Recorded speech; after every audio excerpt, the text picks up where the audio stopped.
My favorite photo in my gallery.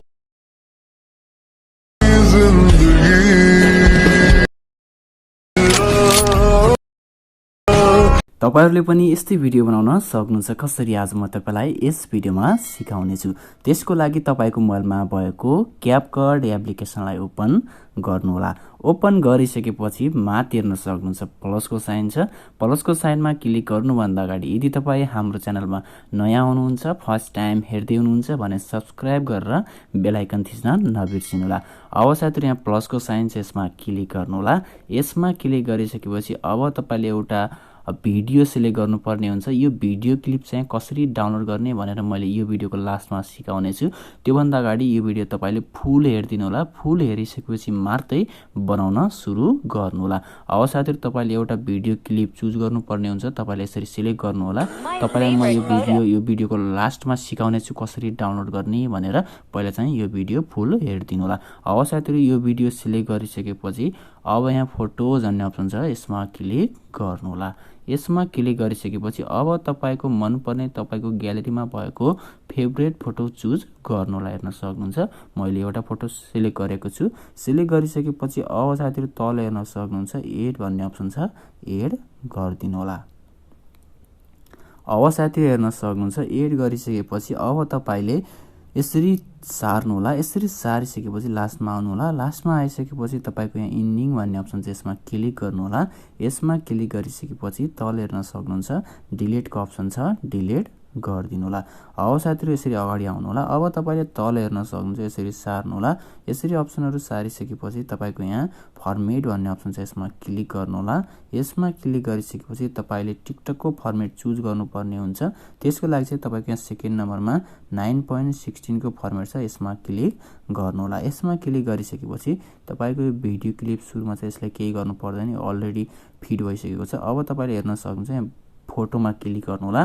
फोटोमा click गरिसकेपछि तपाईले यसरी फोटोलाई जुम गरेर स्क्रिनमा फिट गर्दिनु होला। किनभने साथीहरु तपाईको भिडियो सेभ गरिसकेपछि तपाईको भिडियो राम्रो देखिनेछ। त्यसैले तपाईले फोटोलाई जुम गरेर स्क्रिनमा फिट हुने गरी जुम गर्दिनु होला। अब साथीहरु तपाईले फोटोको सेकेन्ड मिलाउनु पर्ने हुन्छ। तपाईले यो भिडियोलाई केही गर्नु पर्दैन, यो अलरेडी मिलिसकेको छ। तपाईले अब यो फोटोको सेकेन्ड मिलाउनु पर्ने हुन्छ।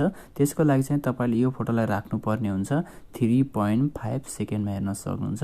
3.5 सेकेन्डमा राख्नु होला। अब साथीहरु यति गरिसकेपछि तपाईले एनिमेसन लगाउनु पर्ने हुन्छ। तपाईले सुरुको यो भिडियोमा चाहिँ एनिमेसन लगाउनु पर्दैन। तपाईले चाहिँ यो फोटोमा एनिमेसन लगाउनु पर्ने हुन्छ। यो फोटोमा क्लिक गर्नु होला। यो फोटोमा क्लिक गरिसकेपछि तल हेर्न सक्नुहुन्छ एनिमेसन भन्ने अप्सन छ, यसमा क्लिक गर्नु होला। यसमा क्लिक गरिसकेपछि तपाईको यहाँ इन भन्ने अप्सन छ, यसमा क्लिक गर्नु होला। यसमा क्लिक गरिसकेपछि तपाईको यहाँ सेक 3 भन्ने एनिमेसन छ, यसमा क्लिक गर्नु होला। यसमा क्लिक गरिसकेपछि तल हेर्न सक्नुहुन्छ यहाँ तपाईको सेकेन्ड दिएको छ। तपाईले यसलाई यसरी तानेर फुल गर्दिनु होला। त्यसपछि ठीक गर्दिनु होला। अब साथीहरु हेर्न सक्नुहुन्छ तपाईको फोटोको सेकेन्ड र एनिमेसन भइसकेको छ। अब तपाईले यहाँबाट एउटा इफेक्ट लगाउनु पर्ने हुन्छ। यसरी यहाँ जानु होला। यहाँ गइसकेपछि अब तपाईले तल हेर्न सक्नुहुन्छ इफेक्ट भन्ने अप्सन छ, यसमा क्लिक गर्नु होला। यसमा क्लिक गरिसकेपछि तपाईको यहाँ भिडियो इफेक्ट भन्ने अप्सन छ, यसमा क्लिक गर्नु होला। यसमा क्लिक गरिसकेपछि तपाईले यसरी सार्नु पर्ने हुन्छ। तपाईको यहाँ मुड भन्ने अप्सन छ, यसमा क्लिक गर्नु होला।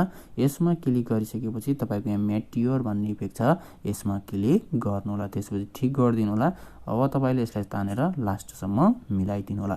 अब साथीहरु हेर्न सक्नुहुन्छ यति गरिसकेपछि तपाईको भिडियो रेडी भइसकेको छ। अब तपाईले साउन्डको लागि मैले यो भिडियोको डिस्क्रिप्सनमा एउटा लिंक दिएको छु, साउन्ड लिंक भनेर एउटा लिंक छ। त्यो लिंकमा क्लिक गर्नु होला। त्यो लिंकमा क्लिक गर्नुभयो भने सिधै तपाईलाई टिकटकमा यो भिडियो खुल्नेछ। यो भिडियो खुलिसकेपछि तपाईले त्यो भिडियोको साउन्डलाई एड फेभरेटमा राख्नु होला र यसरी नै भिडियो बनाइसकेपछि तपाईले टिकटकमा गएर अपलोड गर्दा त्यो साउन्ड युज गर्न सक्नुहुन्छ। अब साथीहरु तपाईले यो भिडियो क्लिप कसरी डाउनलोड गर्ने भनेपछि मैले यो भिडियोको डिस्क्रिप्सनमा एउटा भिडियो क्लिप भनेर एउटा लिंक दिएको छु, त्यसमा क्लिक गर्नु होला। त्यसमा क्लिक गरिसकेपछि सिधै तपाईलाई यो भिडियो खुल्नेछ। यो भिडियो खुलिसकेपछि तपाईले त्यहाँबाट डाउनलोड गर्न सक्नुहुन्छ। यदि तपाईको यो भिडियो डाउनलोड भएन भने चाहिँ मैले चाहिँ तपाईलाई यो भिडियोमा सिकाउने छु। त्यसको लागि चाहिँ अब तपाईले यो भिडियोको डिस्क्रिप्सनमा भएको एउटा लिंक छ, त्यसमा क्लिक गर्नुहोला। अब साथीहरु हेर्न सक्नुहुन्छ तपाईले त्यो लिंकमा क्लिक गरिसकेपछि तपाईलाई सिधै यो भिडियो खुल्नेछ। यो भिडियो खुलिसकेपछि अब तपाईले माथि हेर्न सक्नुहुन्छ तीनटा डटको अप्सन छ, यसमा क्लिक गर्नुहोला। यसमा क्लिक गरिसकेपछि तल हेर्न सक्नुहुन्छ डाउनलोड भन्ने अप्सन छ। यो डाउनलोड भन्ने अप्सन क्लिक गर्नुभयो भने तपाईको ग्यालेरीमा यो भिडियो सेभ हुनेछ। Thanks for watching this video. अरु पनि भिडियो हेर्नको लागि यस च्यानललाई सब्स्क्राइब गर्न नभुल्नुहोला।